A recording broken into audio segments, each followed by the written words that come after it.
afternoon, good night, good morning, wherever you may be in the world.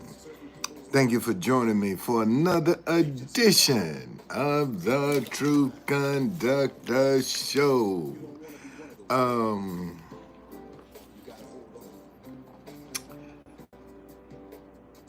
just figured something out about YouTube, and I'm going to see if this is going to work. Okay? The live that I did last night had over 12,000 views. Okay, I told y'all, it's something about these algorithms that when you put Trump's name in your subject, that you start getting more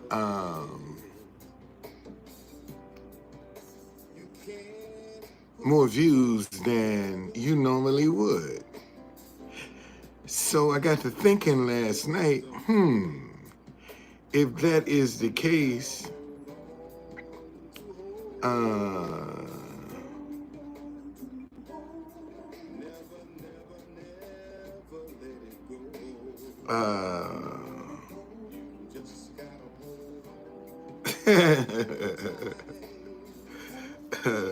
okay, if that's the case, then let's see if I can use this as clickbait. That's what I'll do. Let me see if I can use this as clickbait, so that it's either gonna work or it ain't gonna work, one way or the other. Okay, and it's just so far it ain't working.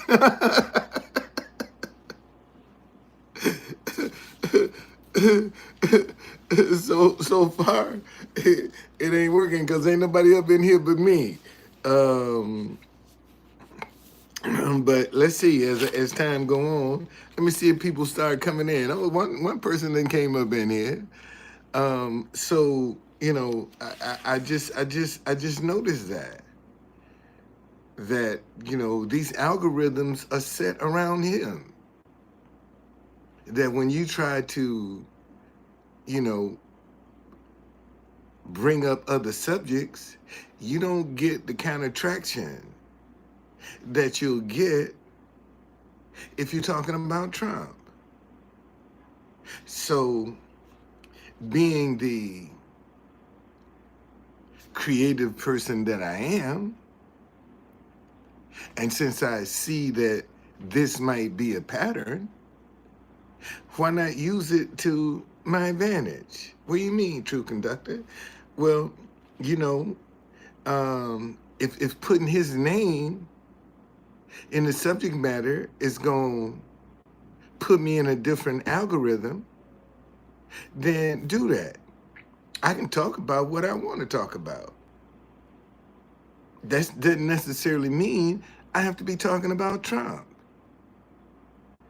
Okay, but his name puts you in a different algorithm. And that's why, because I told y'all, that live I did last night, man, when I finished, 12,000 views. I'm like, on a regular basis, I'm not gonna get that kind of viewership. And I know, and if you go back and look at the majority of the lives that I've done, where I had Trump in Trump's name in the subject matter, man, 2, 3, 4, 5, 6,000 views. So I said, well, let me try this again, and see if what I'm seeing is real. If it ain't, then I'll go back to what I've been doing. Okay, but if we don't come together as a people, We all gonna perish as fools. And that's just the bottom line. And this is what I'm trying to get people to see. Man, don't fall for the drama. You know, you got so many people that are falling for the hype. And we all paying the same high prices for food, gas, and medicine. But we don't want to talk to one another. The rich, we still making the rich richer. But we can't talk to one another. Okay? What's going on? That looked like a Russian flag. Okay? But we can't talk to one another. So I'm like, okay. I mean, you know, if you think that you can sit back and not be and you won't be affected by what's going on, about what's happening, you're sadly mistaken, man. You're making a mistake. You're making a serious mistake. How you doing? I think that's Russia. It looks like Russia. Is that Russian? I think that's Russia's flag. I believe it is.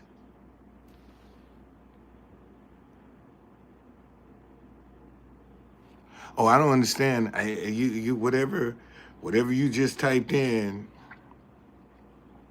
I hope it's not insulting, cause I don't understand it.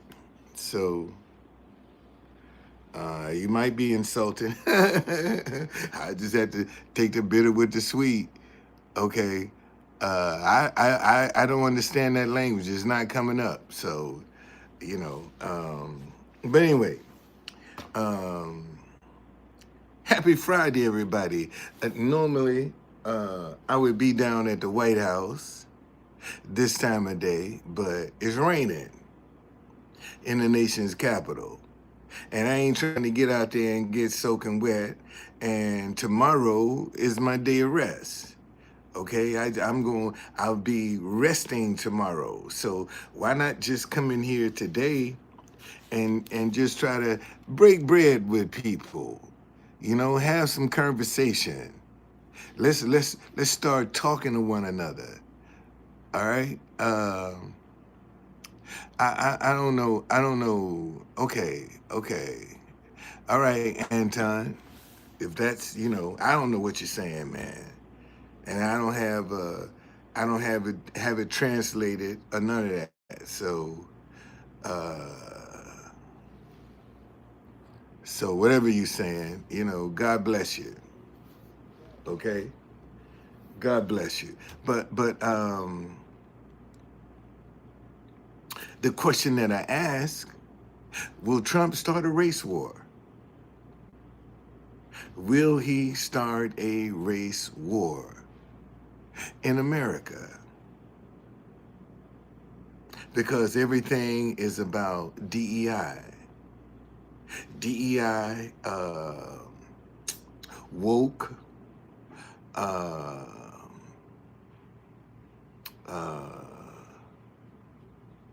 those are two terms that are code words for black. And tomorrow it's going to be real interesting, because tomorrow is the first day of Black History Month in America. So let's see what the White House is going to do about how they're going to react and respond to Black History Month. Okay? And this will solidify to a lot of black people that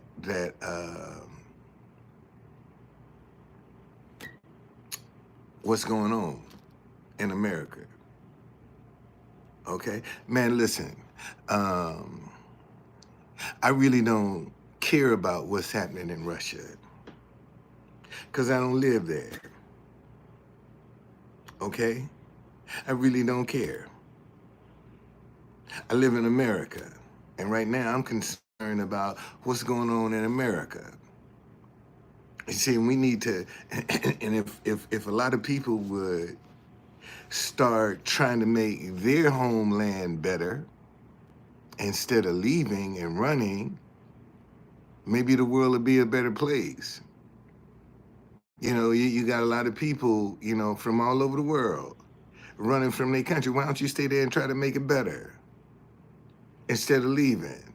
And then get to America and you want to talk all this shit. But you had a chance to do something in your own country and you don't want to do it.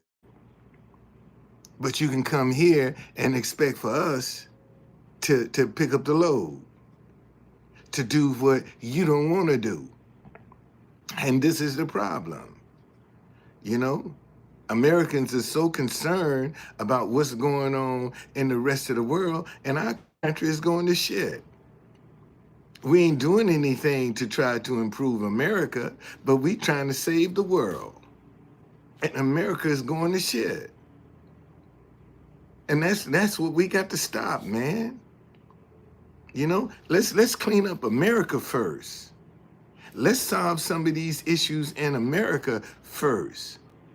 And then, you know, we got money for everybody else in the world, but we ain't got no money for Americans. You know, when it come time for Americans to get the help, we begging. And it's our tax dollars. You know, that when we want to take advantage of our tax dollars, we're begging. You know, we trying to get something for nothing from the same tax dollars that we are paying.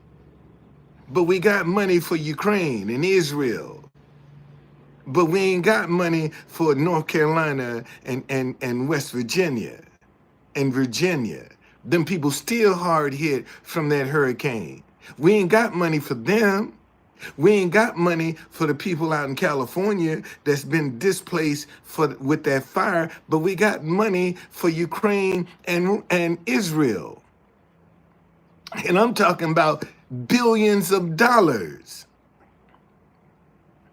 We are paying pensions in Ukraine, but we can't help Americans. And then when you start talking like that, that's Russian propaganda.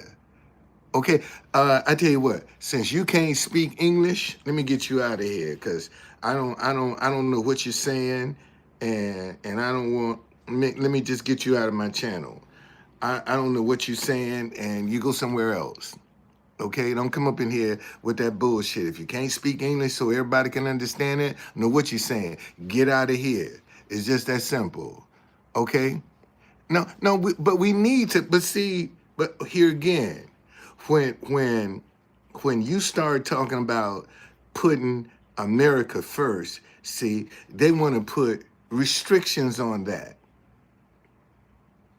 Okay, see, then it would come down to what Americans are you talking about? All right. If you're gonna talk about, and see, and this is the thing that really irritates me about not all white people, because there are some white people that actually lost their lives on behalf of the freedom of black folk. But those stories will never be told. Okay? They'll never be told. You know, example, you know, when the in 1919, the Red Summer riots, black soldiers went to fight in World War. They were being hung in their uniforms by white folk. They were the Red Summer riot. Look it up. Look it up all over the country. The Red Summer riots of 1919, 1918. That was 1919, I think. Okay? Black soldiers were being hung, but yet you want to talk about all Americans when we've never really been treated like an American. But all of a sudden, we're supposed to act American. But yet, we've never been, and see, and this is the thing I think that really kind of perplexes white people, no matter how bad they have treated black folk, we still here. Not only are we still here, but we were able to excel. Even without all of the necessary equipment and stuff, we still excelled. And that's perplexing to them. How, when they done had the worst of the worst education, the worst books, but they still excel. And I think that's the part. And see, and my message to white America is, y'all better learn how black folk did that, because one day you're going to be on that shit end of the stick. Okay? You better be trying to learn some black history, how they survived when they were in the minority, because one day white America gonna wake up, and it ain't gonna be soon. It ain't gonna be long off. They gonna wake up as a minority. I'm not painting. See, here's a butthole talking about you painting all white people with the same brush. I just told you, there are white people that lost their lives on behalf of the freedom of black folk. And those stories will never be told.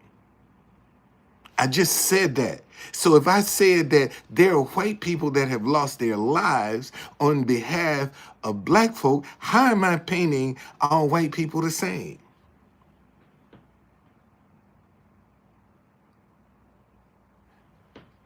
Oh, what people? Oh, you think all them white folk that was protesting? Let me give you an example. When George Wallace stood in the front door of the University of Alabama, when black people were trying to sit at the white counters, you think them white people, where their children and grandchildren at? See, this is what y'all don't want to realize. Go back and look at our history, man. When Dr. King, and I ain't talking about 150 years. I'm talking about in my lifetime, and I'm 72. I'm 72 in my lifetime. Look at the struggles that we have had trying to get freedom, and where their kids at? Where their grandkids at? Y'all act like they just vanished off the face of the earth.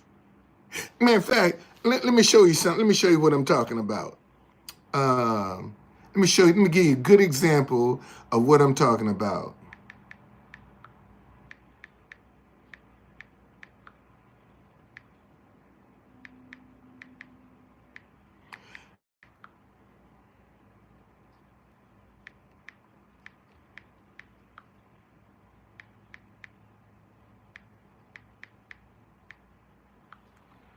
Let me give you a good example of what I'm talking about.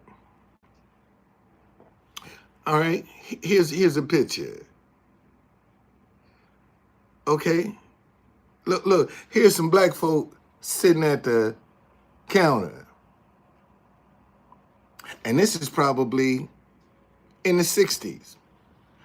Where they children and grandchildren at? Where they children and grandchildren at?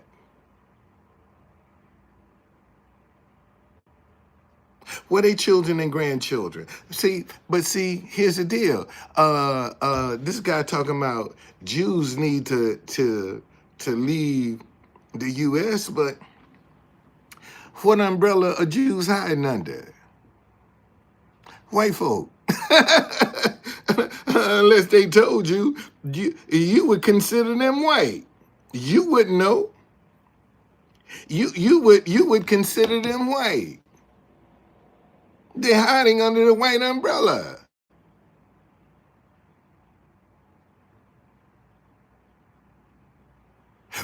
When you say, I'm gonna call you Bruce, So when I say Black Americans need to take responsibility for their own future, does that make so what makes you think we haven't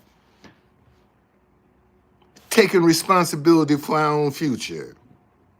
And when we do take responsibility, we get sabotaged. See, you don't want to talk about that.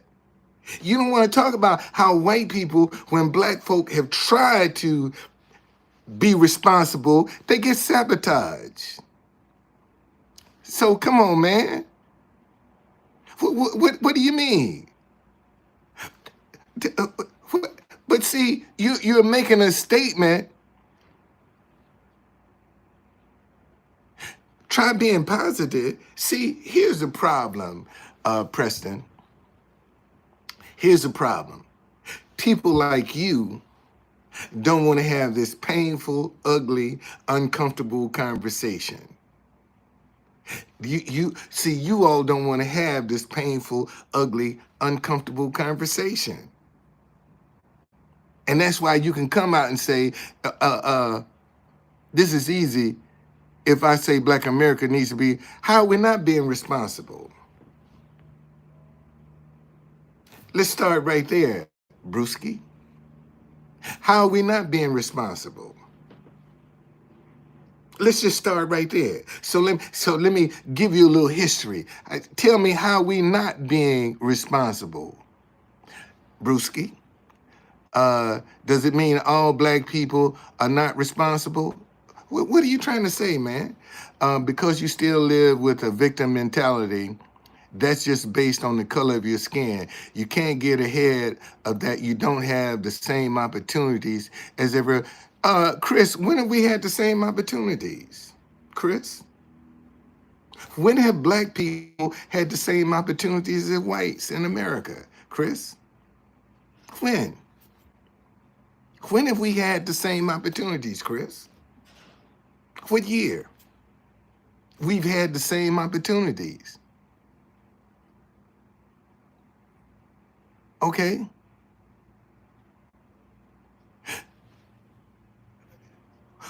Well, if we've had the same opportunities, Chris, why is it that you got black folk for still in 2025 that they're the first to ever do something? Why is that, Brewski? If we've had the opportunity, how come we got black folk right now in 2025 that are the first time, they are the first ones to ever do this? If we've had the same opportunities, then we wouldn't have black folk that are being the first to do it. If we've had the same opportunities, why is that? If the same opportunities have been available, then somebody long ago would have been the first one. Why we still got black folk today being the first ones to do something? Why? The first ones to run a major corporation. Why? If we still had if we had the same opportunities, why do we have so many black people that are the first? Answer what? What can I do that you can't do today? You can walk into a bank and get a loan quicker than I can. Let's start right there. Let's just start right there. You can go in and get a business loan quicker than me. Chris says slavery landed a long time ago. Based on your statement, being first is because they work for it. Well, if they work for it, then what about them white parents that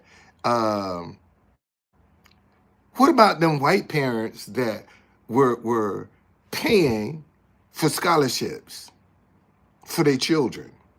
See, y'all act like white people ain't never been underhanded. That's the problem right now. See, a lot of you white folks out here, see, based on credit record. So I guess the redlining that they did in the black community don't count.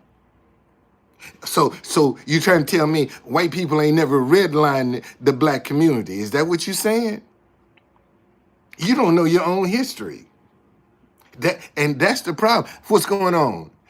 Oh, man, I'm fine. You don't know your own history, man. You don't know your own history. And see, and white people don't want to come. Loans are based on your credit score. Not shit. Come on, man. So why did they have redlining?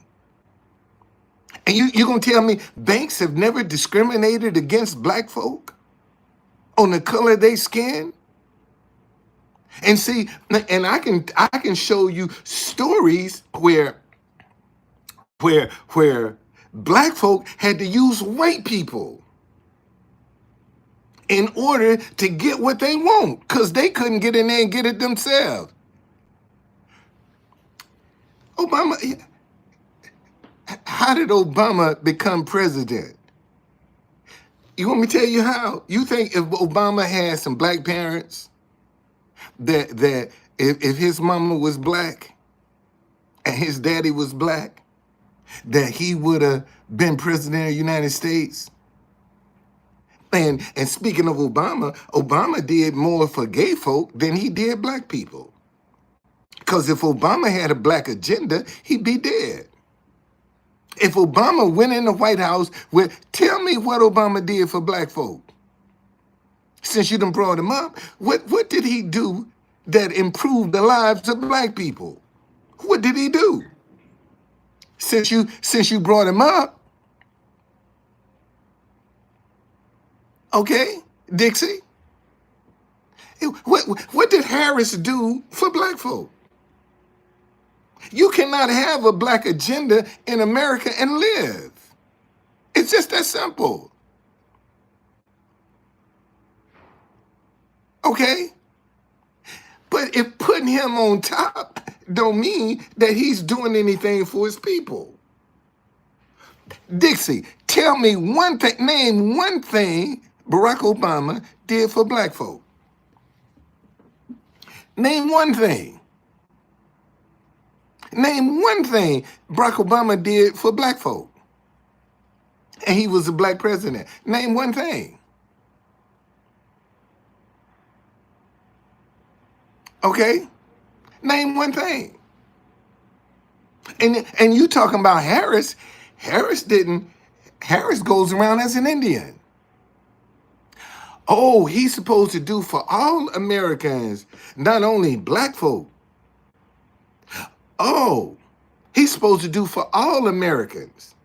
But how is it that white people can stick together, but black folk can't?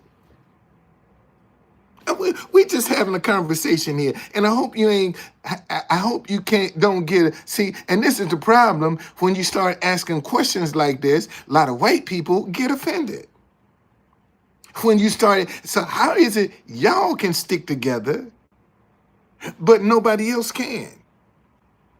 And then when we try to come together, oh, look at you black folk. Y'all think y'all better than? How come we can't be a part of this?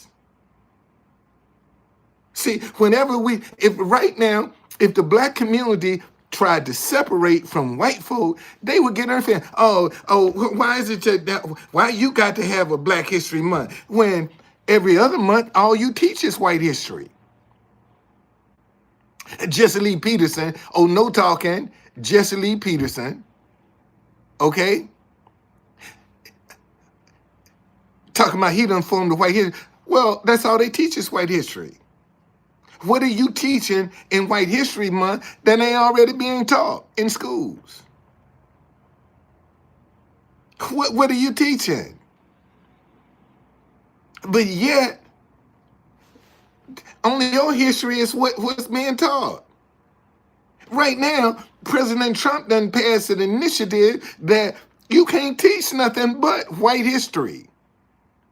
You can't teach no black history. You can only teach white history. You're not white. I love this, boy. I love this. I love this because, see, these are the painful, ugly, uncomfortable conversations we need to have. And if I had my way, I told y'all, man, I would get some white folk and some black folk and sit them across the table from each other and take their phones. The only break you're going to get is a bathroom break. We're going to eat lunch together.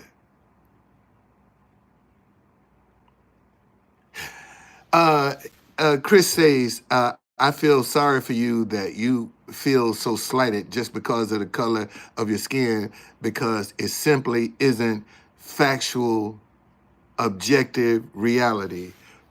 Well, if it's not factual, Chris, why was it against the law for us to get an education?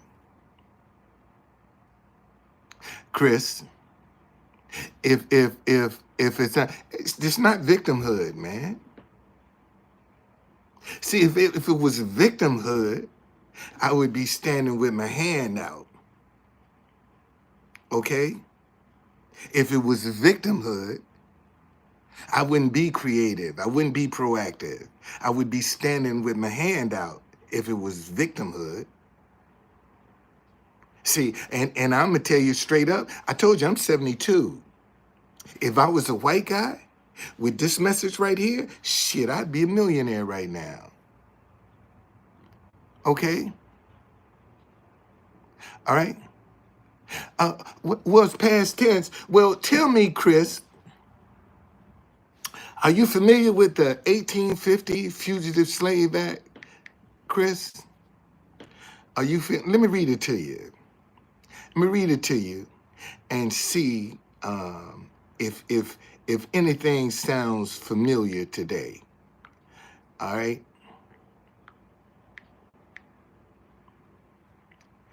1850 Fugitive Slave Act.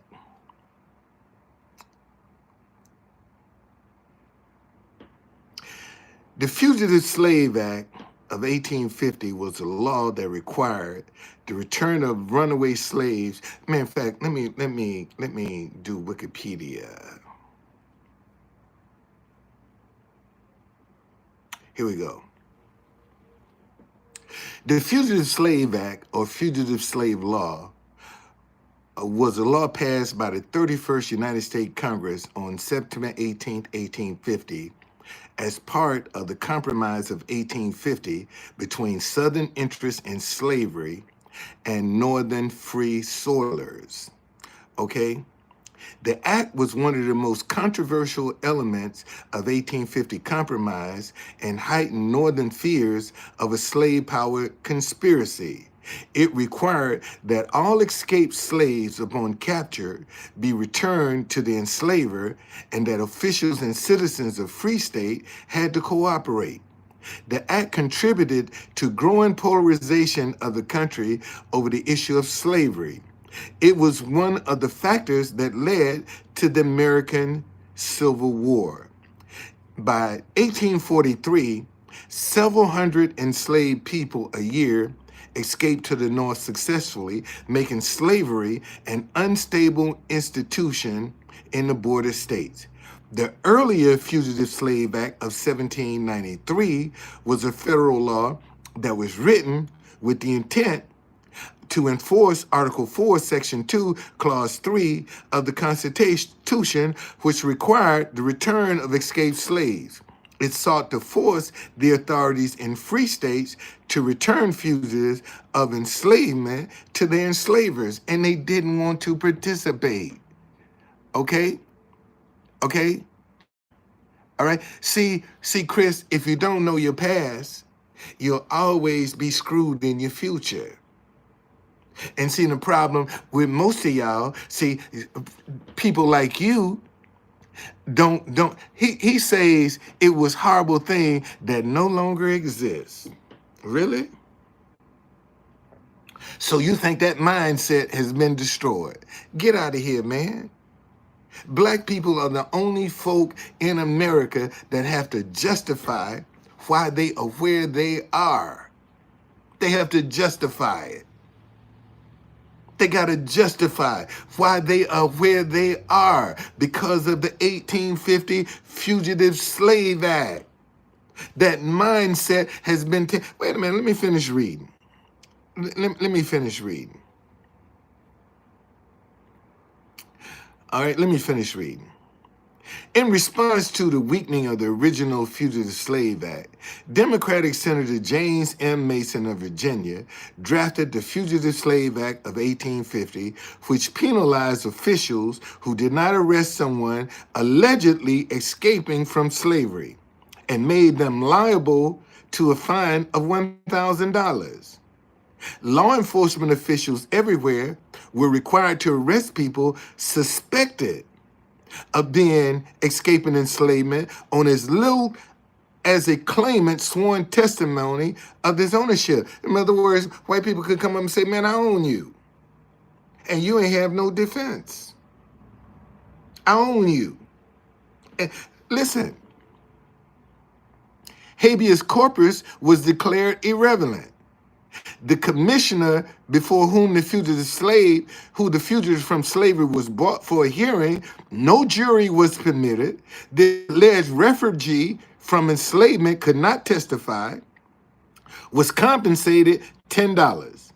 If he found that the individual was proven a fugitive, and only $5 if he determined the proof to be insufficient. In addition, any person aiding a fugitive by providing food or shelter was subject to up to 6 months imprisonment and $1,000 fine. Okay? See, I think the problem I have with you, Chris, is the trauma has never been addressed. It's just been passed down from generation to generation. And you want it to magically go away. Like white people, there are some white people that, how do you think Liberia got formed? Have you ever heard of the American Colonization Society, Chris? Have you ever heard of the American Colonization Society that Francis Scott Key was a founding member of? The dude that wrote Star Spangled Banner? Okay? All right? Him. They formed Liberia in 1822 because they felt like black folk should go back to Africa. That's why go back is offensive. Because of the American Colonization Society. See, I just put a new wrinkle on your brain. You probably hadn't even heard of that organization. But they were responsible for sending black folk back to Africa. Because they didn't think we belonged here. But see, you don't know stuff like that. And then when somebody try to tell, that's in the past. But you think the mindset has been addressed. And it hasn't. Chris, that's what I'm trying to show you. The mindsets behind all of this stuff has never been addressed. It's just been passed down from generation to generation.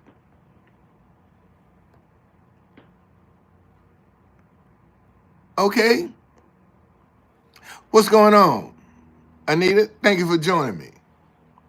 Okay? That's all I'm trying to say. But then when you try to address this, get over it. It's done. But thank you, Vincent. But listen to this, though. Enslavers only needed an affidavit to a federal marshal to capture a fugitive from slavery. Since a suspected slave in person was not eligible for a trial, the law resulted in the kidnapping and conscription of free blacks into slavery. As purported, fugitive slaves had no rights in court and could not defend themselves against accusations. We had no rights. We had no rights. Okay?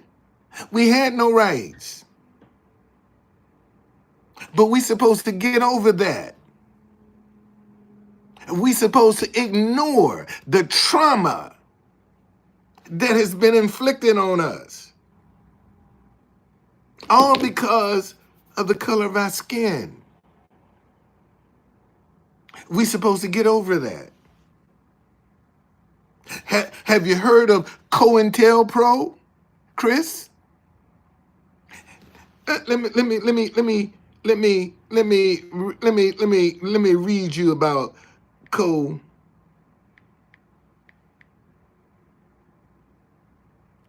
COINTELPRO. COINTELPRO, a symbolic abbreviation derived from counterintelligence program, was a series of covert and illegal projects conducted between 1956 and 1971. Okay?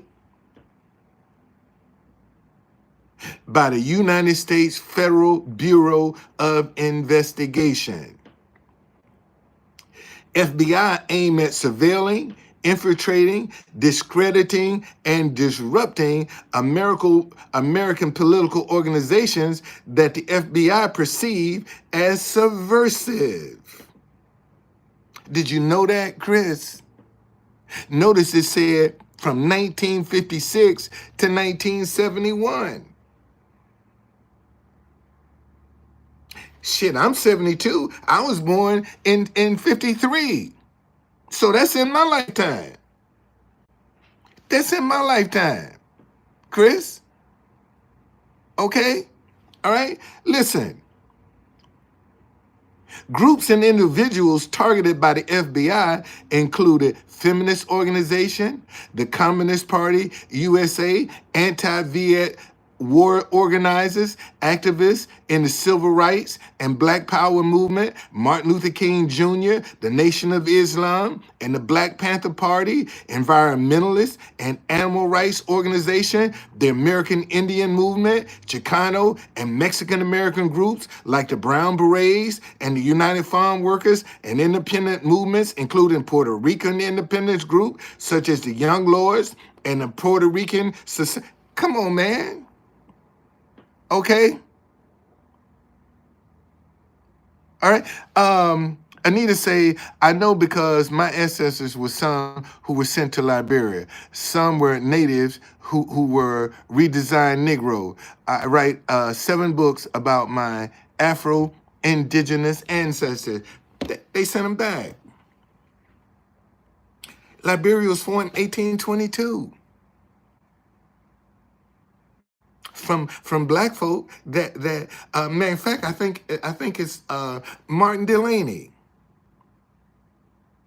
is buried there. Him and Frederick Douglass didn't get along. I think it's I had to go back and check that, but one of them, I think it's Martin Delaney. I think that's who it is. Okay, but see, y'all act like.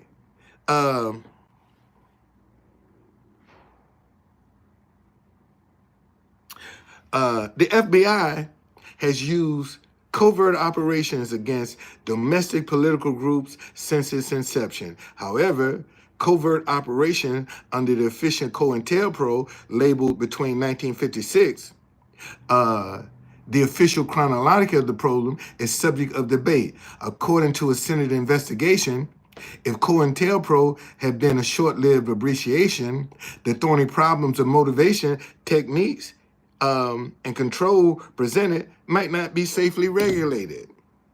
And you gonna come and tell us that we need to pull ourselves up by our own bootstraps, okay? But yet every time we did, we were infiltrated, discredited, okay? See, you don't, and here's another thing, Chris, that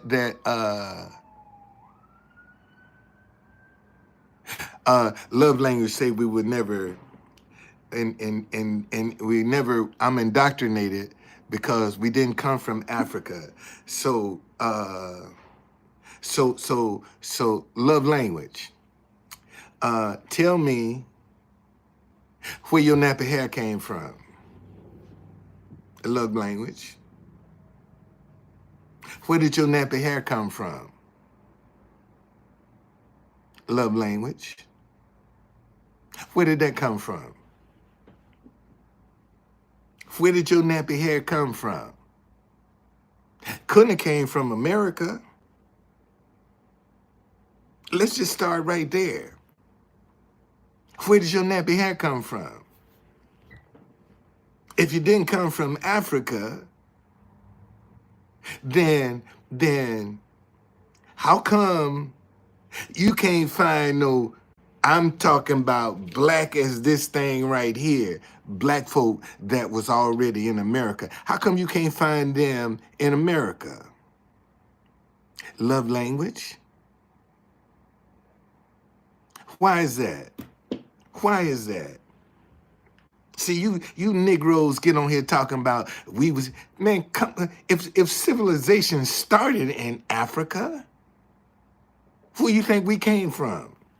So now you're trying to say civilization started in America? Is that what you're trying to say? If civilization started in Africa, where you think you came from? Love language. If I'm indoctrinated, where does civilization start? Love language. Love language. Where did civilization start? You gonna tell me America? The Garden of Eden was in America? Love language?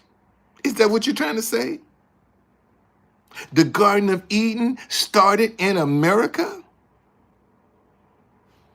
Where you at? You ain't got no response for that. Oh, okay. But I'm indoctrinated.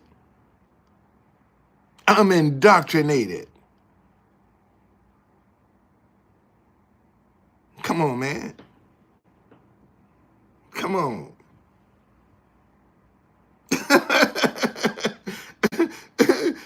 Come on. You barking up the right tree. As simple as that. You barking up the right. Anita say they were also in the Revolutionary War and had businesses and lands that were. Thank you. Oh boy, I got this book right here. It says the Black presence in the era of the American Revolution, 1770 through 1800.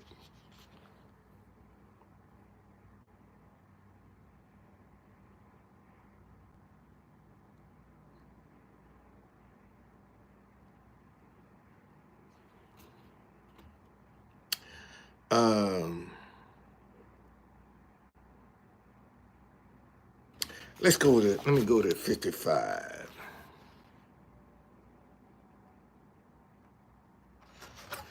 Hold on a second here.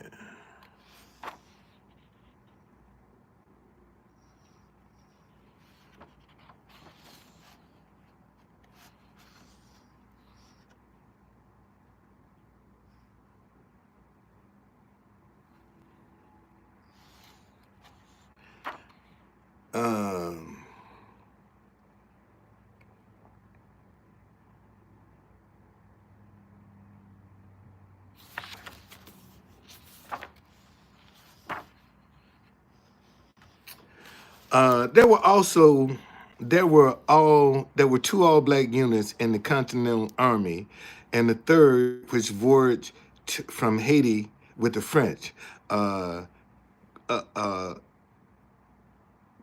Colonel Christopher Green's 1st Rhode Island Regiment distinguished itself for efficiency and the gallantry throughout the war. Perhaps the war would have ended sooner if its example had been heeded. But the Bucks of America, a Massachusetts company, little is known except that John Hancock chose it for the special honor. The Black Brigade of St. Dominic, Haiti, in this day of Pan-African aspiration, needs to be better known. The Black Regiment of Rhode Island came into being because That state was not able to supply its quota of white troops to the Continental Line. And because blacks wanted to fight for their own freedom, the rationale of this decision to create this unit is of some interest, since history has supplied frequent presidents of the wisest, the freest, and bravest nations having liberated their slaves and enlisted them as soldiers to fight in defense of their country. And since the British had taken possession of the capital and or greater part of the state, it was simply impossible to furnish recruits. So voted Island's legislator in February 1778, any slave volunteering for the new battalion would be declared absolutely free and entitled to wages and bounties of a regular soldier. But you don't get that in the history. They don't tell you that in the history books. They don't tell you that. They don't tell you that Lee down in Virginia, it wasn't white boys that kicked his ass. It was a black regiment that kicked his ass. But they don't tell you that. But see, we ain't made no contributions. Okay? We've never made any contributions. Let me, and see, and it was against the law for us to carry guns. It was against the law. Every time a black man pick up a gun, no.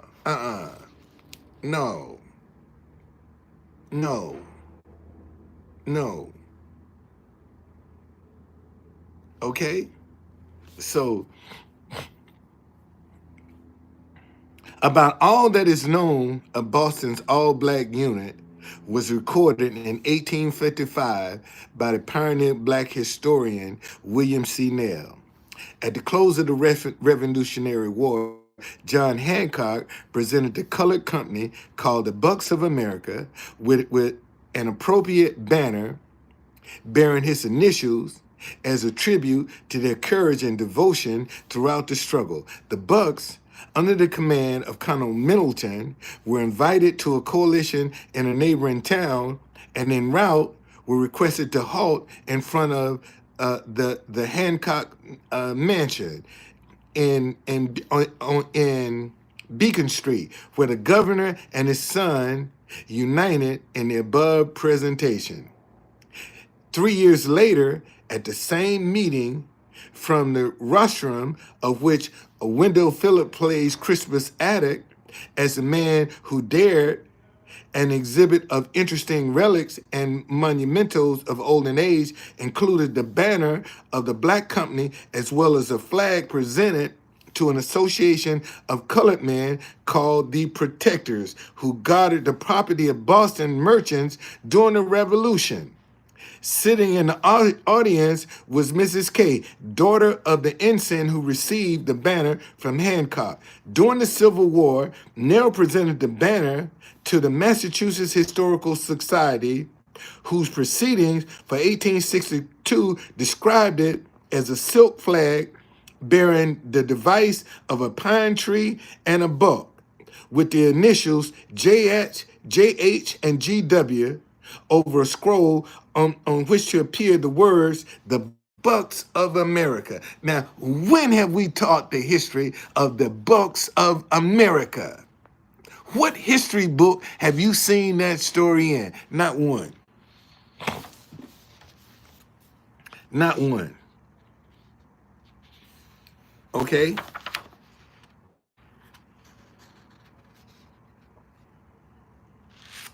Not one. But see, this is the kind of history that's just dying on the vines. It's dying on the vines.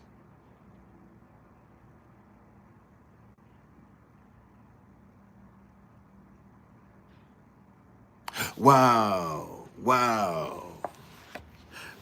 See, that's amazing, man. See, a lot of our history is just dying on the vines because nobody want to teach it. Nobody wants to teach it. Nobody wants to learn. Even black folk don't want to learn their own history. We got history in DC. I mean, literally, that is just dying on the vines. Okay? Literally just dying on the vines. Because don't nobody want to teach it. Let me. Now, since I was talking about this is memorial to Robert Gould Shaw and the Massachusetts 54th Regiment. This is in the National Gallery of Art in DC. Okay? Monumental in size, vision, and message, the original plaster version of one of America's major 19th century sculptures, the Shaw Memorial, was installed in the National Gallery of Art in September 1997. A masterwork of Augustus St. The foremost American sculptor of the Civil War period. The Shaw Memorial was commissioned in 1884 to commemorate the first African-American unit in the Union Army. The Massachusetts 54th Regiment, commanded by Robert Gould Shaw, was a white officer. For 12 years, okay, the sculpture depicts the 26-year-old Shaw, the son of Boston abolitionist parents and already a wounded war veteran, leaving his troop on horseback.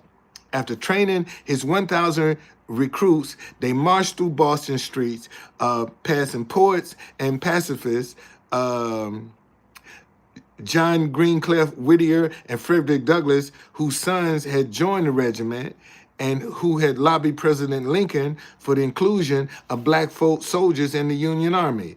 5 months later, the 54th was led the regiment in the assault on the ramparts of Fort Wagner, which defended the harbor of South Carolina. Shaw and 281 of his men were fatally wounded.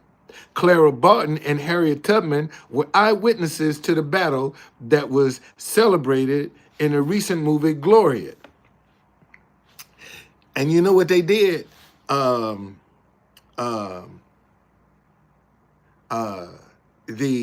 Confederate soldiers wrote to Shaw's parents and said, "We buried your nigger-loving son in the grave with his black soldiers."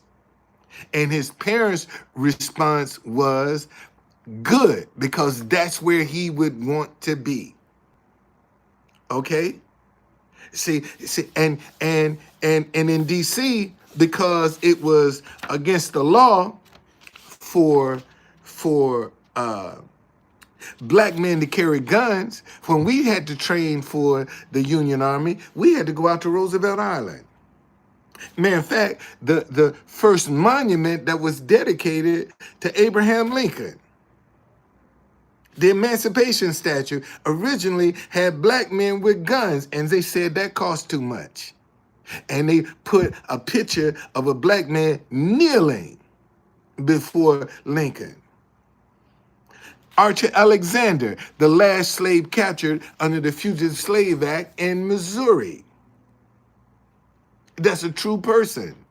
So come on, man. You know, see, a lot of people don't want to learn this history because it's painful, it's ugly, and it's uncomfortable. That's American history. See, it ain't this goody two shoes, feel good stuff that we got in the history books. That's a lie. That history is a lie. Because we don't want to reveal the truth. See, let me show y'all.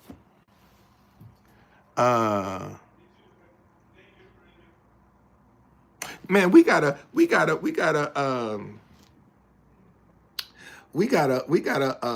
African American Civil War museum right here in DC.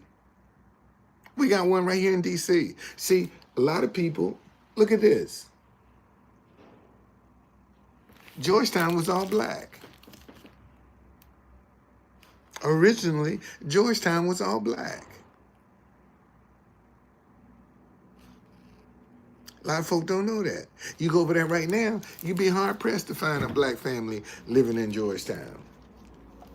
But originally, Georgetown started out as all black. And see, and you talk about education, you know, how many schools were destroyed by white folk? Because if you were black and you were educated, you weren't any good. You had no value. If you were black and you were educated, okay, you had no value. And see, and you can look and see, and to say that, white people didn't have any conspiracy with destroying the nucleus of the black family is a lie. And right now, 2025, is some black folk tried to come together and do something. Some white person is going to get jealous. Some white person is going to get jealous. Y'all can't live with us and you can't live without us. That's fact. That's fact, man. This is fact. White people can't live with black folk, but they can't live without them. And if you don't think we have an influence on your culture, look at how many black white people that are imitating black life, even down to the way they talk. You see, here's the thing.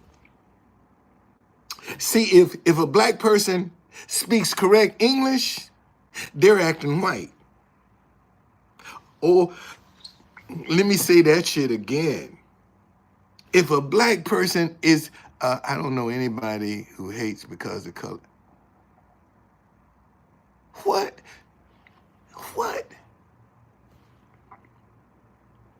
This can't be real. This can't be real. This can't be. This person say, let me read this again. Let me read this again.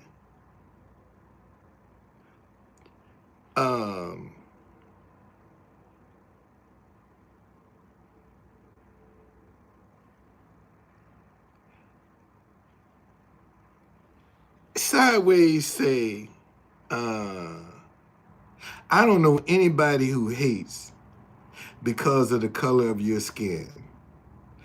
Where you from, Sideways? You from the UK. Shit, United Kingdom is in an uproar, man. They complaining now about all them Africans that's taking over the United Kingdom. That's a lie. That's a lie. Matter of fact, let's Google that. Let's Google that. Let's Google that.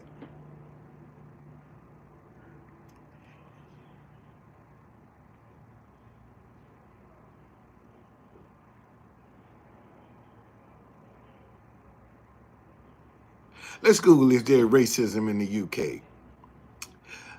How common is racism?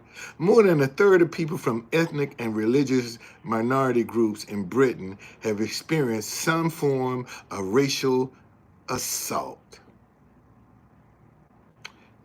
More than 1/3 of the people from ethnic and religious minority groups in Britain have experienced some form of racial assault, according to new research led by experts from the University of Manchester. In the UK, it is illegal to treat anyone differently because of their gender, race, religion, age, discipline, or sexual orientation.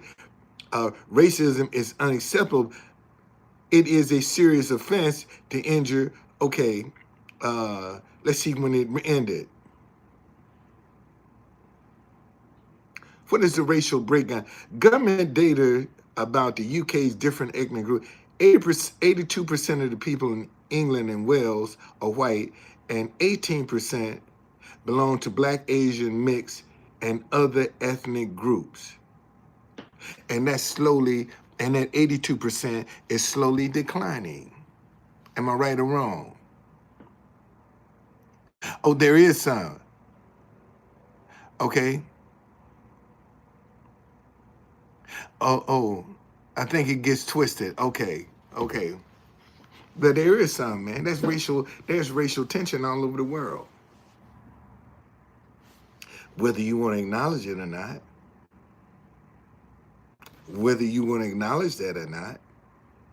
And listen, and I'm not here saying all Black people are good. We got some shit in our community. Let me say that again. I want to be real clear about this. I'm not here defending saying all Black people are good. Man, we got some shit in our community. We do. We got some shit in our community. Okay? Example, Black Lives Matter only matter when white people do something to Black folk. That's when Black Lives Matter. Fuck Black Lives Matter. And I've stated that publicly in front of the White House at one of their protests. Okay? At one of their protests. I done told them, y'all full of shit. Cause it only matters when, and they tried to intimidate me. Man, fuck you, this is my town. You don't come up here and intimidate me. I got a right to say what I want to say. I'm gonna find that, it's on YouTube. I'm gonna find it and show you. I ain't scared of them, they don't scare me. I'm not afraid to speak up. Right is right and wrong is wrong. But unfortunately, we all get grouped together. There's good and bad in everybody. How come the good Black folk and the good white people can't come together? The good Mexican, the good Asian, how come they can't come together? Why can't they come together? Why they fighting each other the way they do? See, and nobody wins with a race war, man. How you gonna tell who's who? How you gonna tell who's who? You can't. You'll be attacking some Black people that are married to white people. And you'll be attacking some white people that are married to Black people. But you don't know it. So nobody wins in a race war but the rich. They're the only ones that win. Because as long as they can keep us fighting each other, disagreeing with each other, we all paying the same high prices for food, gas, and medicine, still making them richer. But we won't talk to each other. We scared of each other. But we still making the rich richer. That's the problem I have. You know, a lot of people getting on here talking about this Trump, but you paying the same high prices I'm paying. You paying the same high prices. And you got the nerve to look down on somebody and you paying the same high prices. I could see, you know, if you Trump 24, if you were getting a better price, if you was getting cheaper gas, if you was getting cheaper medicine, you ain't. You're not. And let me say this, Trump supporters. Y'all couldn't get him there by yourself. Let me say that shit again, Trump supporters. Y'all couldn't get Trump reelected by yourself because it ain't enough of y'all. Y'all needed help from Black folk and Hispanics to get Trump reelected. You needed help. And now the very people that helped you are the ones you want to look down on. The very people that helped you achieve your goal are the very people now you want to look down on. Oh, that's DEI. Wasn't DEI when they was voting for him. Okay? It wasn't DEI then when they was voting for him. But now that he's elected, it's DEI.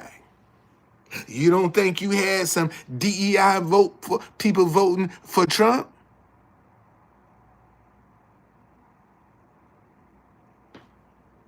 Interesting, isn't it?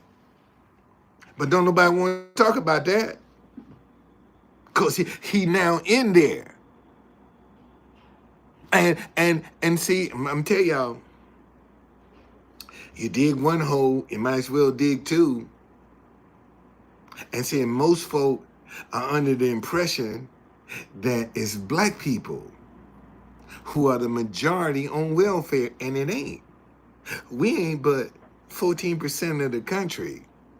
The majority of the people that's on welfare are white. Trump supporters. So when you go out and you disrupt welfare, you're going to hurt a few blacks, but you're going to hurt more white people than you are anybody else. That's facts. Matter of fact, let me give you this statistic. I don't want to just say, let's see.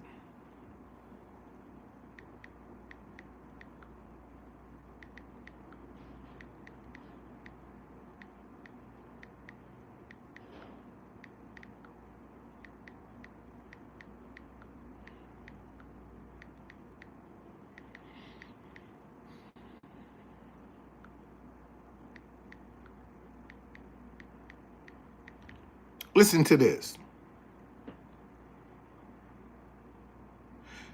According to the recent data, approximately 37% of welfare recipients in the United States are non-Hispanic white people, making them the largest racial group on the welfare programs like SNAP, Supplemental Nutritional Program. Key points about welfare recipients. White people, 37%. Black people, 26%. Hispanic, 16%. Okay? The majority of the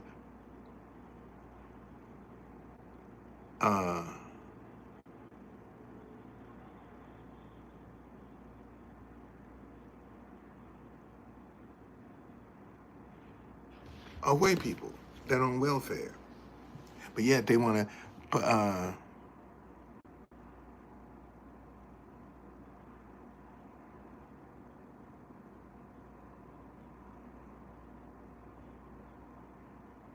well,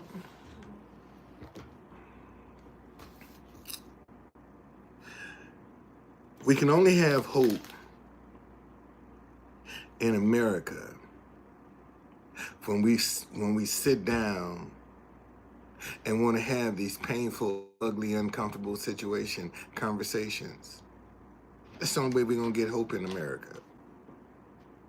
We got to really sit down and have these painful, ugly, uncomfortable conversations. Because that's the only thing that's going to change it. And that's what Americans don't want to do. They don't want to sit down and have this painful, ugly, uncomfortable conversation. They want to sweep it under the rug. It's in the past. But it keeps raising its ugly head. And we try to pretend like, that's not the elephant in the room. Until we have this ugly conversation, ain't nothing gonna change. Nothing's gonna change. And that's the only way we're gonna change it. We gotta sit down and talk about it. And be open and honest in our conversation. And if we don't, nothing's gonna change. Well, see, this is what you have to realize, as a black race, we've been here before. This is nothing new to us. This is like ingrained into our DNA. Because, like it or not, black people know how to survive. They know how to piece together some shit.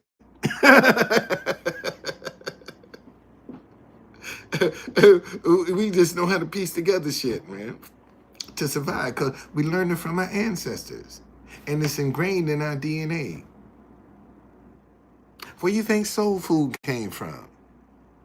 Survival. That's where soul food came from. Survival. They was taking the pig feet, the hog intestines, the hog head, and making delicacies out of them. Okay? Those items were thrown away by white people. They didn't want the pig feet or the intestines. Where you think chitlins is nothing but hog intestines, man? That's all that is. Chitlins. Pig feet. Pickled pig feet. I mean, and 72, I've eaten both. Don't eat it now. No, I don't eat that crap now. But when I was younger, shit. What you talking about? You talking about? Yes, indeed. Yes, indeed.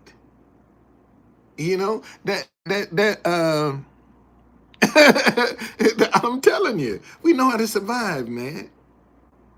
We see, we can put a meal together from nothing.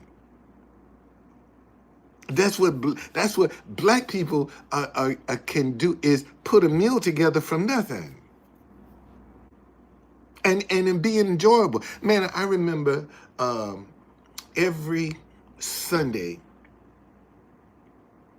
in my grandmother's house, the Sunday meal for us that was special was salmon cakes, rice, and biscuits. That was the meal. You couldn't eat that no other day but on Sunday. Okay? No, I'm not a traveling man. No, I ain't no traveling man. No, I'm not a traveling man. No, I'm not a traveling man, Christopher. No, I'm not. I know what that means, okay? I know what that means. No, I'm not a traveling man. No, I'm not. Okay? But that was the day, man. That was our Sunday meal. That was our Sunday meal. Salmon cakes, rice, and biscuits. Every other day, she's grits, scrambled eggs, whatever you get. But when my grandma pulled the rice out, okay, that was when she cooked rice, that was special. That rice was special. That wasn't every day. You didn't eat rice every day. You ate rice on Sunday. That's right. That's when you ate rice. Yeah, seriously. But we took. But my grandmother would always. That's where I learned about hot water cornbread. My grandmother, she'd cook a pot of greens, and she would make some hot water cornbread. What is hot water cornbread? That's when you take some cornmeal, boil some water. If you want to put some onions in it, salt and pepper, whatever you want to put in it, and pour that boiling water in it to thicken it up. Okay, once you get it thick, that you can start scooping it out and making patties in your, almost like making hush puppies. Okay, hot water cornbread, you make them cakes, man, and fry them. You fry them. And that's what you call hot water cornbread. No egg, none of that, nothing. Yeah, one day y'all try that. Take some cornmeal, put in a bowl, and if you want to chop an onion up in it and season it with some salt and pepper and pour that boiling water in it and make you some pepper and put them off in some grease and see, and shoot, you can eat them things by themselves. They call it hot water cornbread. And that's what we used to eat. Seriously. It's just that simple. Okay? Well, see, this is what a lot of y'all don't know. Slavery was designed to be permanent through the status of the mother. If that mother was enslaved, everything she birthed, even if she was raped, was a slave. Okay? That's how slavery was designed to be permanent, through the status of the mother. That's how important that woman is in the black community. Well, what do they target in the black community now? That black woman. They target her now. If she's a hoochie, that's all she gonna raise is hoochies. See, because the federal government say, black men, have as many babies as you want, with as many different women as you want. As long as you ain't in the house overnight, we gonna give them welfare. And the more babies that she have, the more money she could get. So now you got black people that are stuck in the mindset of something for nothing. Slavery. They stuck in the mindset of something for nothing. And that has gone down from generation to generation unchecked. That's why we got the crime in our community now, because their offsprings want something for nothing.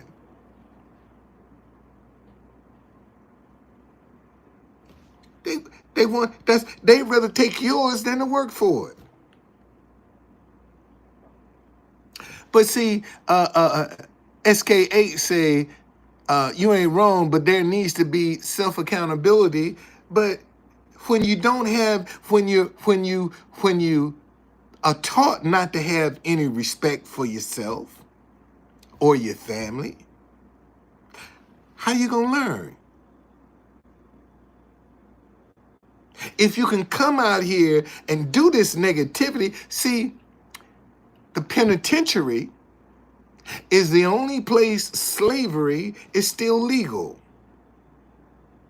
The penitentiary, jail, is the only place slavery is still legal in America. And look at our young boys that's got to go to jail to be a slave and come out with street cred. They go to jail to get street cred. Man, I just got out.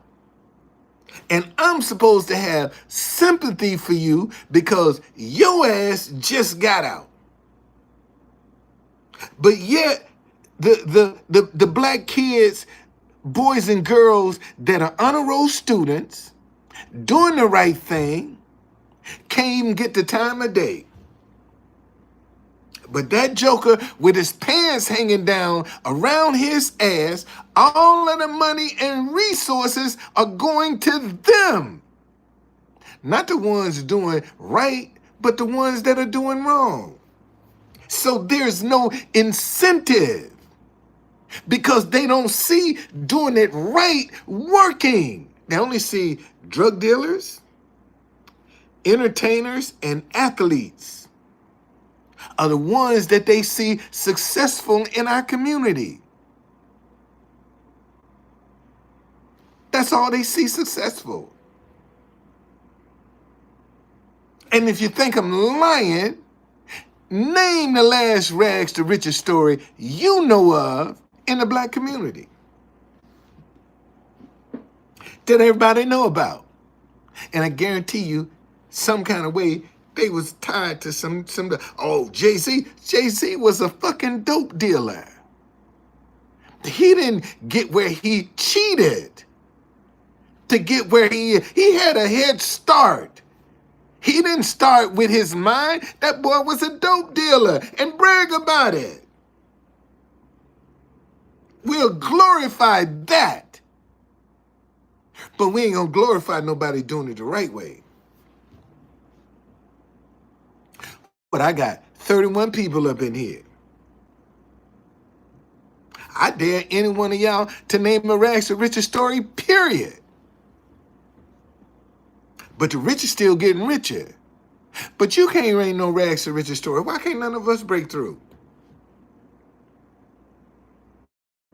You gonna tell me only rich folk can break through and still get richer and none of us can break through? None of us are qualified to break through?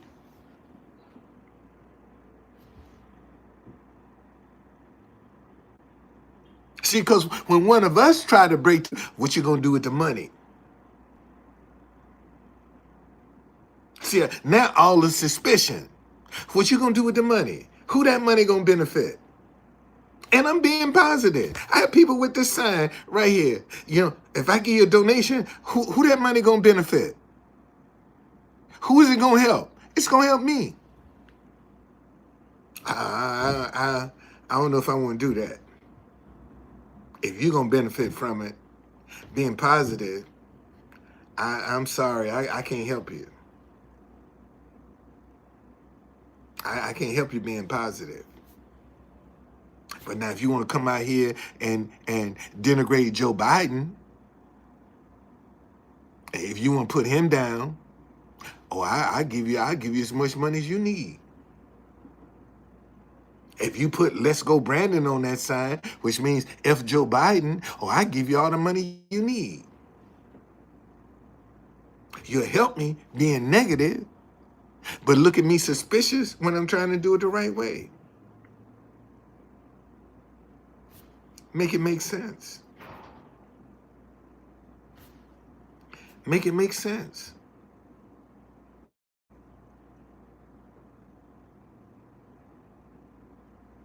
And, but color, and if I was a white guy, shit, man, I'd be a marketing genius right now. I'd be a millionaire. Marketing genius if I was white. And I know that.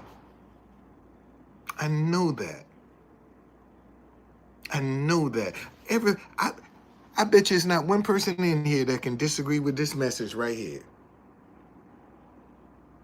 Bet you not one person in here can disagree with this message. But who's the true conductor? I can't help because I look like a conductor.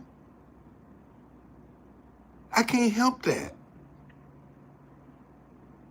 So I made it a brand. I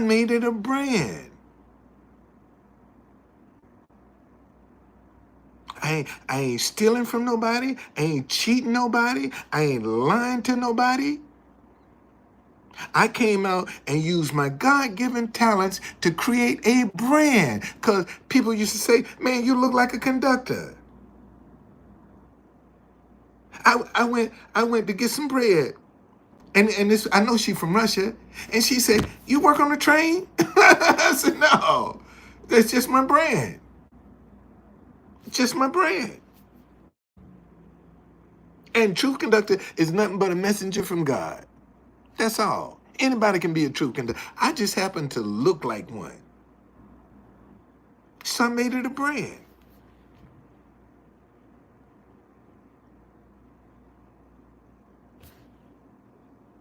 Using what I got. And got a message that'll fit anywhere in the world. And look at me. I live out of a hotel. I can't even show any success with being positive. You see, I struggle with being positive. Okay?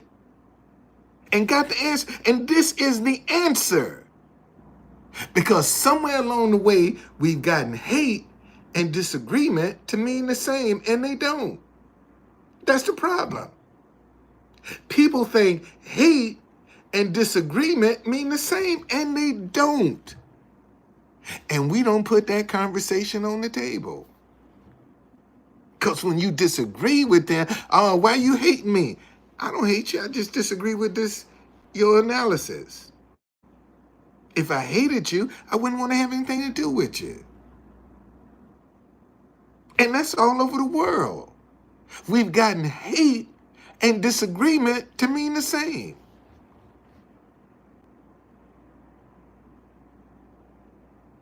And you don't think this anti-DEI, anti-woke ain't having an impact on this side? If I was a white guy, man, I'd be rich.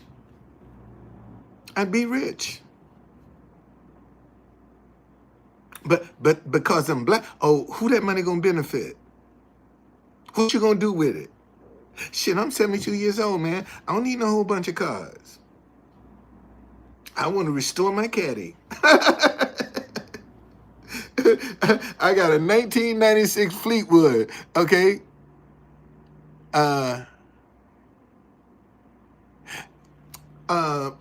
mean, like I said, man, this is how I came into, I had to take my website down because, you know, it just wasn't making, it's not profitable. I took it down. And I was a Black History specialist in DC. And people used to ask me, are you a conductor? And I would say yes, on the Underground Railroad. And that was an excuse for me to give them a business card. I do Black History tours in DC. And that woman right there went back to the Philippines in 2019. And, you know, honest me, hey, baby, you overstayed your visa. Don't want no problems. Go back. I'll come get you. And we didn't see the pandemic coming. And in January the 1st, 2020, I was really missing my wife. And we used to sit in this park and talk. And I went to that spot where me and my wife would sit and talk. And all I heard was truth conductor. And when I heard it, I was like, whoa. That was just my response. Like, whoa. Because everybody would tell me I look like a conductor. So when I heard truth conductor, I'm like, whoa. Man, I picked up my phone. Man, let me see if that domain name is available. And it was, and I bought it. And about a week later, the definition came, just a messenger from God. See, if an idea come to you and it's for you, the definition of what that idea is all about is going to come as well. If you can never define what your idea is, it ain't for you. Let me say that again. If you can never define, everything has a definition. You have a definition. What you talking about? I ain't got no, you do have a definition. Example. Well, what is your definition? Man, I'm a compassionate, loving, strong, no-nonsense black man that will take care of business. my definition that defines who I am. But most folk don't know who they are. And as you mature and grow older, that definition is going to change. Who you were in your 20s is not who you are in your 70s or your 50s or your 40s. It's going to change. So if you get an idea and the definition of that idea don't come to you, it's not meant for you. Because anything that's for you, you will be able to define. I just helped somebody.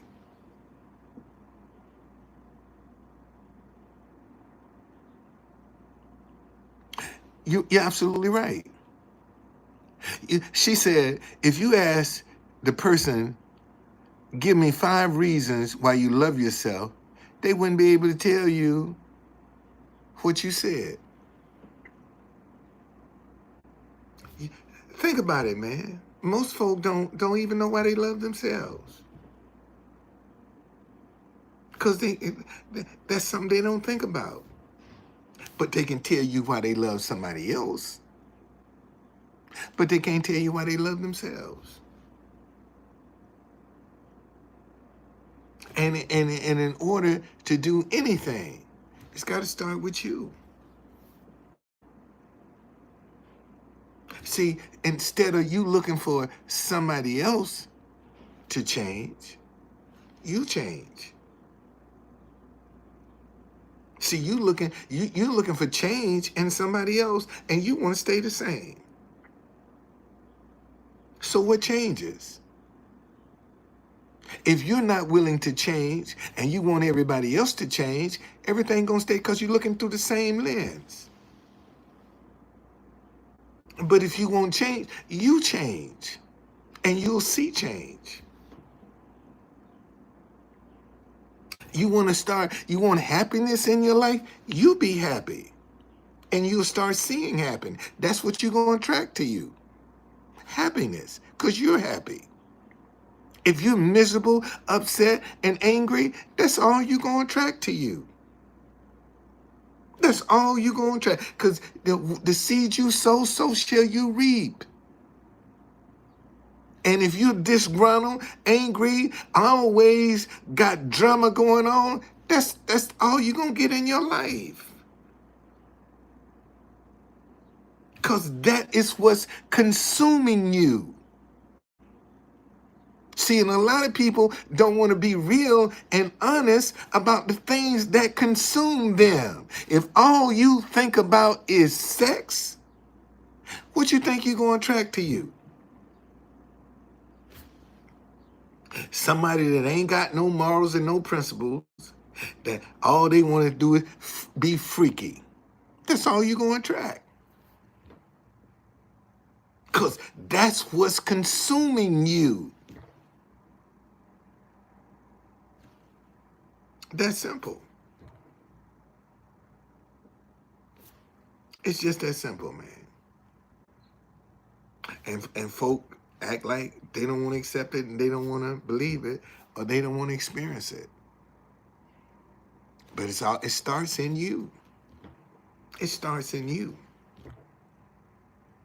And most folk, that's the last person they want to deal with. They want to deal with everybody else but themselves.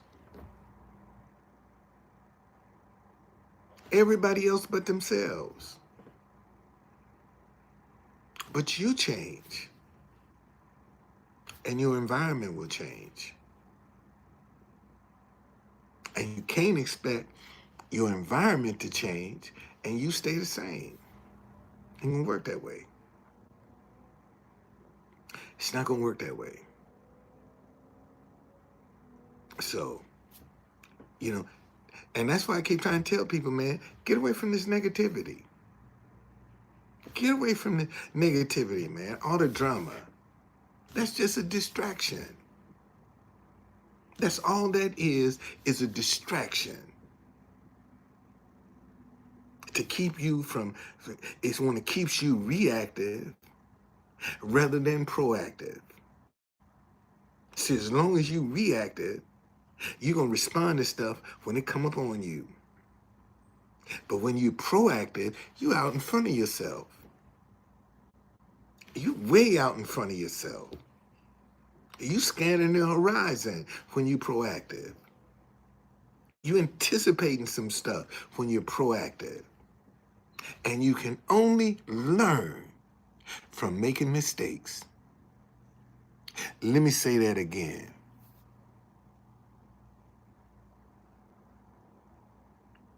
Okay? You can only learn from the mistakes you've made. And the ones that don't learn from the mistakes that they made, those are the fools. See, only a foolish person is not going to learn from his mistakes. That's the only one that ain't going to learn from their mistakes, is a foolish person. And unfortunately, most folk are afraid to get out and make mistakes. They don't want to learn. They don't want to learn. You got to make some mistakes, man. Got to make some mistakes to learn. Because if you don't, you're complacent. You're stuck. And see, and if you end up where you started out at, you didn't grow. Let me say that again. If you end up where you started out at, you didn't grow. What's going on, Yvonne? You didn't grow. And most people are ending up right where they started out at. And they're wondering why their life ain't working. Because you don't want to try nothing. You're scared to make a mistake. You're afraid of what people are going to think about you. That's what's keeping you in bondage. And them same people that you're concerned about what they're going to say wasn't going to help you no way. They ain't going to help you no way. So why are you giving them so much importance in your life? They ain't going to help you. But when you make it, they'll be the first ones in line with their hand out, wanting some help. Be the first one. They'll be the first one.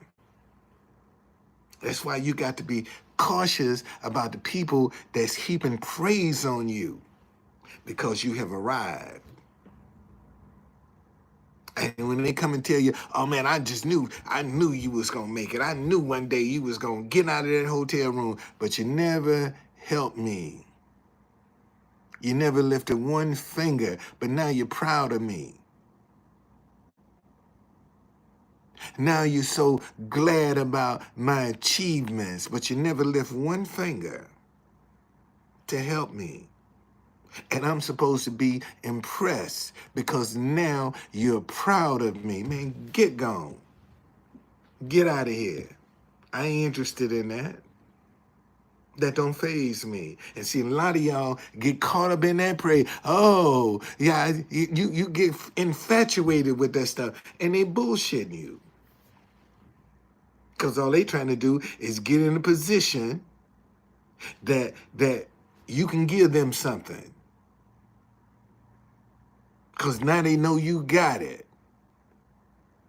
But you wasn't asking me when I was in this hotel.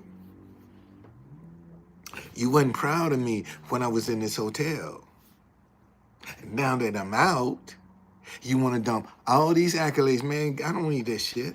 Them the ones that I run from. You want to keep, oh, okay, thank you. See ya. I'm gone in the opposite direction. Because see, let me tell y'all something.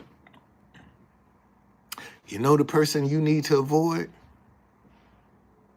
The one that walking. Can I ask you something? That's the one you need to tell no to.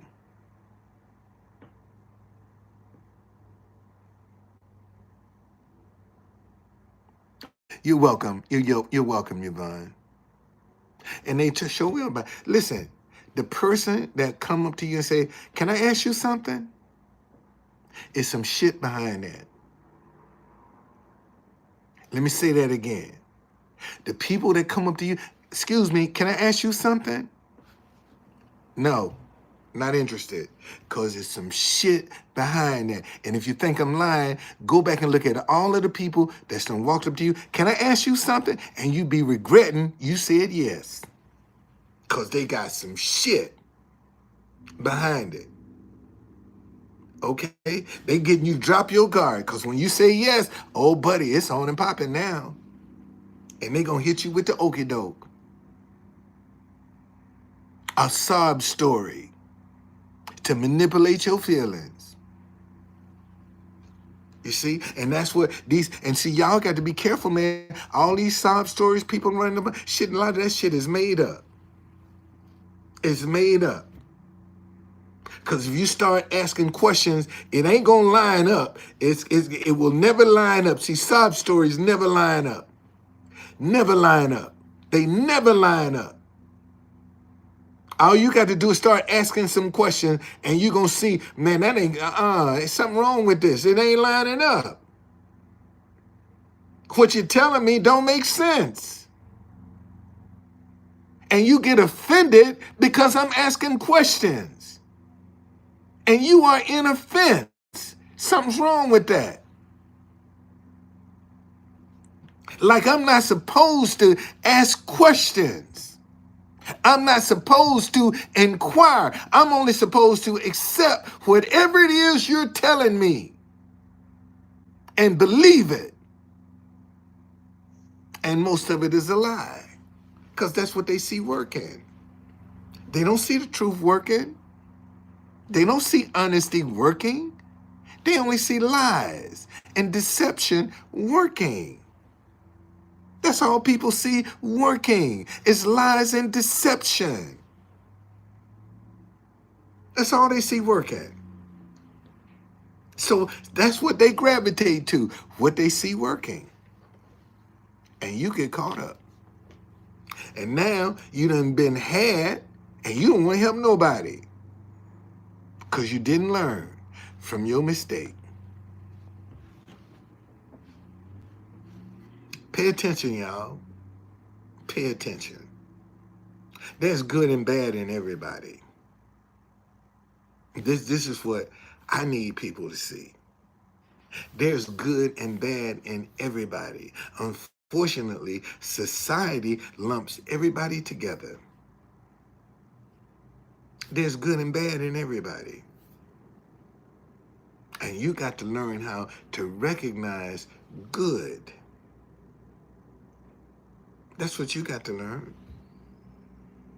And when you can recognize the good, see, when something false come up to you, you'll feel it.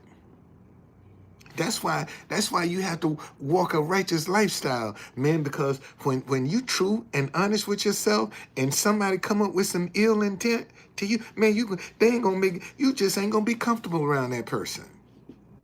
You can feel, you just, they give you the heebie-jeebies.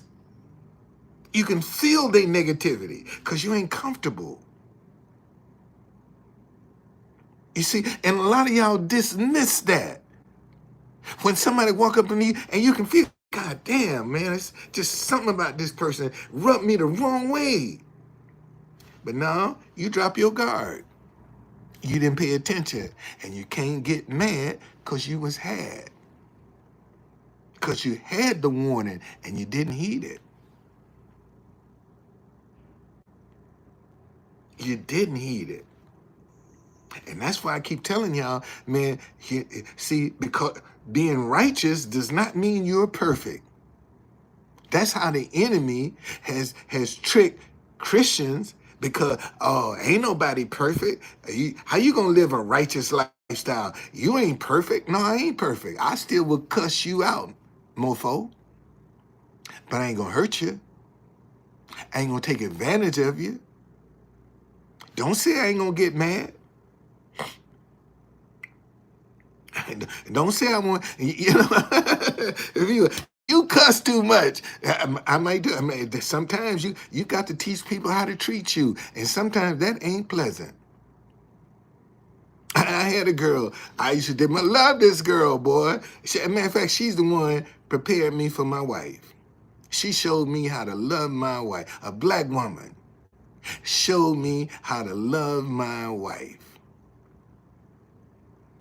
You know, because that girl always, oh, you like, why you trying to buy me? I ain't trying to buy you, baby. I'm just being good to you. And she used to always say, Don, you have to teach people how to treat you. Didn't work on her. But she's always say, boy, you got to teach people how to treat you. And sometimes that ain't pretty. Sometimes that's ugly. Sometimes that's uncomfortable when you teaching people how you want to be treated. See, because you're going to draw a line. See, when you teaching people how to treat you, man, you drawing the line. Now, you cross this, that's your ass. I'm telling you that now. Okay? You ain't gonna talk to me any kind of way. You ain't gonna treat me any kind of way. You ain't gonna say anything, any and everything you want to say and think. And see, let me tell y'all something else. Whatever comes behind, oh, I was just kidding. Oh, lighten up. You can't take no joke. Whatever they said was true. That's what I done learned in my 72 years. Okay? When somebody come up and say something to you and they say, oh man, I just kidding. You can't take no joke. Lighten up. You too serious. Whatever they said was true. It was true. Okay? It was true. And you go down a little bit later down the road, you'll end up finding out what they said at that time was true. And they tried to play it off. They tried to play. And see, and when people do that, you ain't got to let them know, oh, so that's how you feel. Okay. Now you done showed me how to deal with you. See, that's what you doing. You done showed me, you know, it's like you talking to somebody and they do this. Man, you wasting your time. That person is uncomfortable. Whatever y'all talking about, oh, and they gonna tell you, oh man, this is how I rest my, this is a closed position. Think about how many uncomfortable conversations you've had with people, and first thing they do is cross their arms. Okay? That's the first thing. And then notice, whenever they get ready to make their point, they always open up. But when it's time to receive, they cross their arms. See, and when a person do that to you, you need to be saying, man, what is this? Why are they uncomfortable? They don't have to know. You know that's a sign of them being uncomfortable and closed. But you know it. Now you paying attention to the conversation. See, now you done seen something different and you know what you're dealing with. See, when somebody talking to you like this here, they ain't comfortable. They ain't comfortable at all. And they try to play it off like, oh man, this is just where I rest myself. Okay? It's just that simple. Those, like I said, man. And see, these are some little simple things we need to be passing on to these children. But we don't. Because they don't want to listen.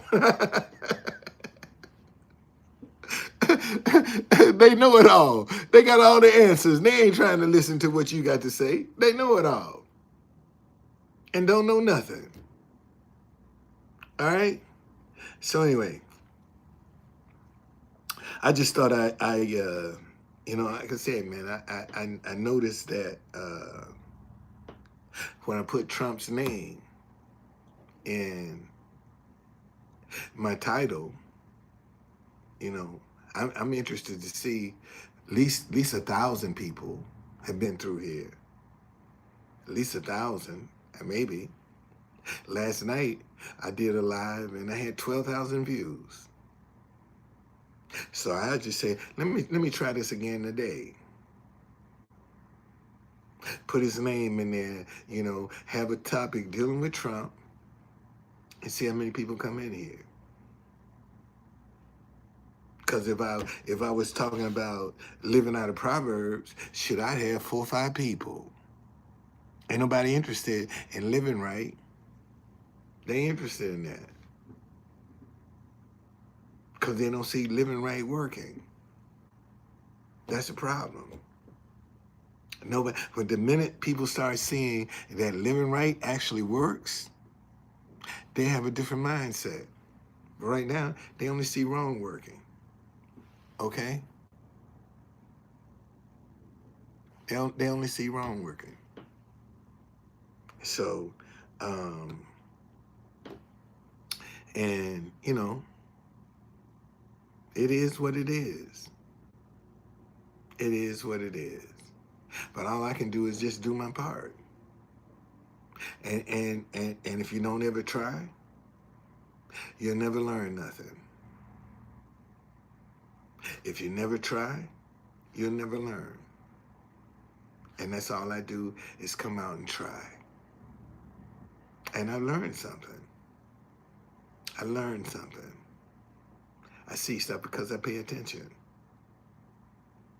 And that's all I try to do. Pay attention, man, to what's going on in my life. And I just want to be able to share with other people, this is how I did it.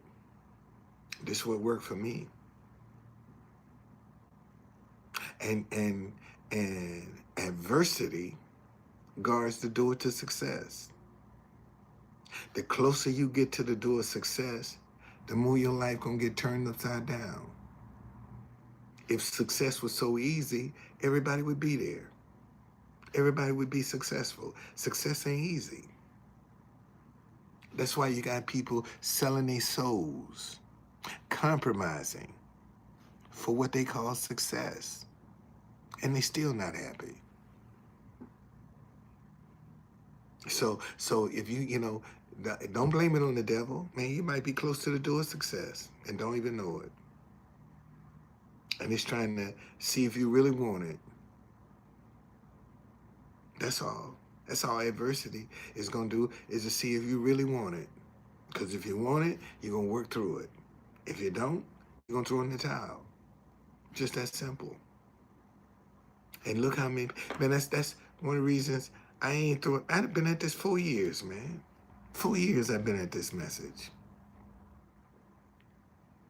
I ain't getting ready to throw in the towel now. Because as soon as I throw the towel in, somebody going to walk up and pick up right where I left off and strike gold. No. I'm not going to do that. I'm going to ride the storm out.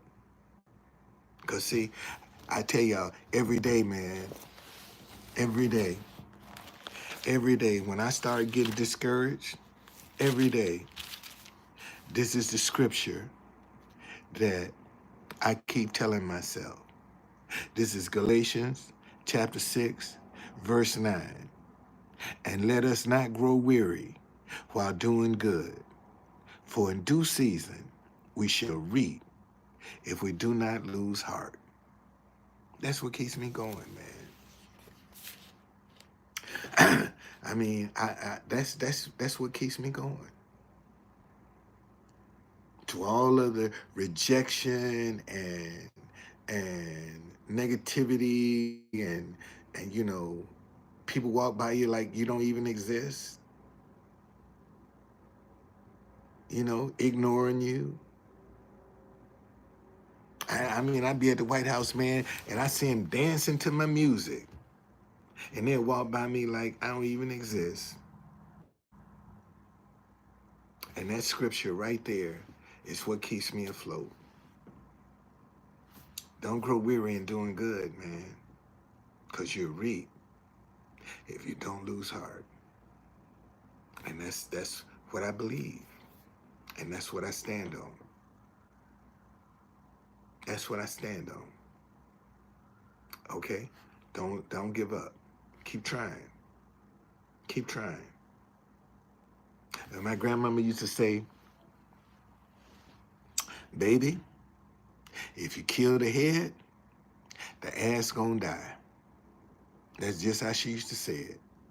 Baby, if you kill the head, the ass gonna die. Just keep banging on the head. And that's what I'm telling you, man, keep banging on the head. Kill the head, ass gonna die. Ass gonna die. And you know, I saw, it's the first time I ever seen that. What's up, Baba? Eagle actually caught a squirrel and was trying to kill it. You know, and when first it had its back turned to me, I could see it was the eagle. I didn't know it had a squirrel. So when I saw it had something, I picked up my phone. I'm doing fine. And I started recording. But then I realized, man, I'm sitting here watching this eagle kill an innocent squirrel. And and everybody was enjoying the thing. And I just said, you know what? Matter of fact, let me show y'all this. Let me show y'all this. That was my good deed yesterday. That was my good deed yesterday. That was definitely my good deed. I ain't lying. That was my good deed. And it's so crazy because I took a break to walk around to the park to see they're tearing down the viewing stand from the inauguration that they didn't need. And I just wanted to see what kind of view was opening up. And I said, but look at this. This is what I ran into. Look, hold on.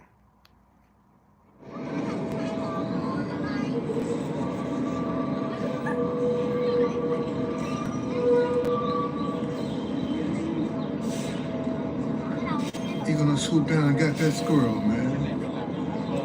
Look at that. Look at that.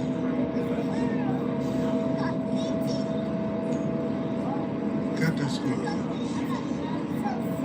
Got that squirrel.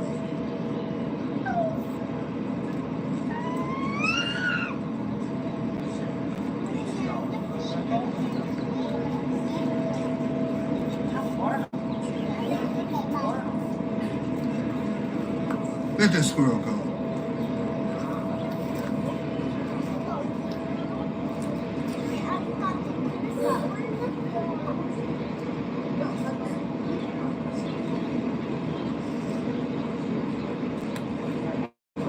And look at this.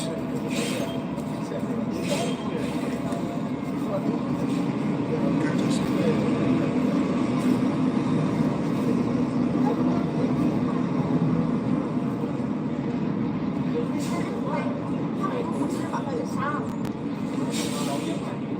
Let him go. Let him go.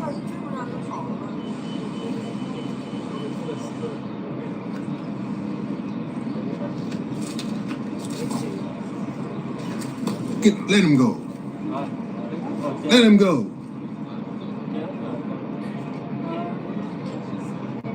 A squirrel playing possum.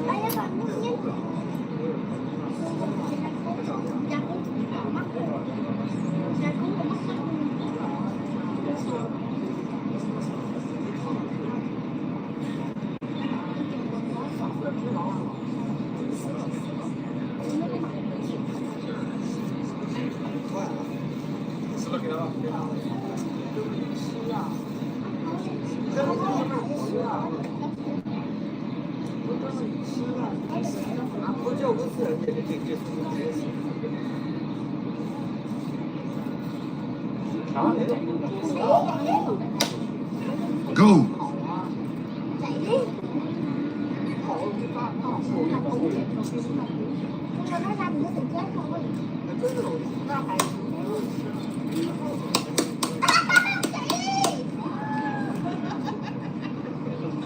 See, people happy. See, people was happy to see the squirrel escape, but none of them would help him. None of them would help him. They was happy the squirrel got away. And I'm sitting there looking at like, man, I can't sit here and enjoy this. That's not enjoyment for me. So why not, if I see a situation that I can intervene in, why not try to do good? And then, and when the bird ended up flying away, it flew to the tree, and a whole lot of squirrels, man, were up in the tree, and they wasn't trying to come down, right? So I got another rock and threw it at the tree to make the look. The eagle landed up on Andrew Jackson's head. That's his statue right there with an eagle sitting up on top of it. And I went over and took the picture. I said, damn. I'll be damned. But that's just, see, the squirrel was sitting there playing possum like it was dead. But when that bird moved, it flipped over. So, oh shit, let me get out of here. It's getting ready to jump back on my ass again. But those are the kind of things. If you got a chance to do something good, man, do it. All right, do it. And I did. And you hear, like, one lady, she was happy that the squirrel got away. But yet none of them would try to intervene. But they were happy that the eagle didn't kill the squirrel. That's how people are, man. That's how people are. They'll see stuff and won't lift one finger to do nothing. And sit there and watching it and get pleasure out of it. Actually get pleasure out of it. So that's all I'm saying, man. We all got a part to play. And none of us are perfect. None of us are perfect. We ain't perfect. You ain't for everybody. Let me say that again. You're not for everybody. Everybody's not going to appreciate what you're doing and what you're saying and how you think. They ain't going to appreciate it. And you can't please everybody. And that's when you have to know who you are and where you stand. And know, you ain't going to please everybody. Stop trying. Let me say that again. You ain't going to please everybody. Stop trying. If they can't appreciate who you are and what you stand for, man, don't you get mad because somebody show you who they are. You got so many people right now that people showing them, I don't like you. And you get mad. And they just save you some time. You mad because they don't like you. And they just save you some time. Why are you upset? You ain't got to figure them out. You ain't got to waste your time. Why are you upset? Because somebody don't like you. They just saved you some time to try to figure them out.